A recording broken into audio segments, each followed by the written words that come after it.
Sebagai langkah antisipasi penyebaran demam berdarah di Kota Palembang, Wakil Wali Kota Palembang Fitriyanti Agustinda yang didampingi Kepala Dinas Kesehatan Kota Palembang membuka pertemuan koordinasi lintas sektor program pencegahan dan pengendalian penyakit demam berdarah.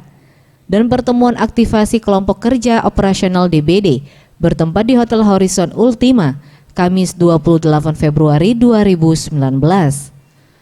Ketika ditemui Wakil Wali Kota Palembang Fitriyanti Agustinda menjelaskan, kegiatan ini digelar dengan tujuan untuk melindungi masyarakat khususnya anak-anak dari DBD di musim penghujan. Ia menambahkan, saat ini 4 kecamatan di Palembang yakni Sako, Kartapati, Jakabaring, dan Kalidoni menjadi daerah dengan pasien DBD tertinggi di Kota Palembang. Oleh sebab itu, diharapkan Dinas Kesehatan dapat menangani dengan cepat agar penyebaran DBD di Palembang tidak semakin memprihatinkan.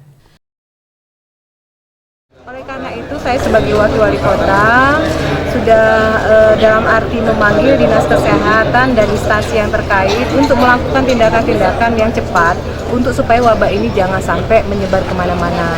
Berdasarkan informasi yang kita dapat, ada 4 kecamatan, Sako, Kertapati, Jakabaring, dan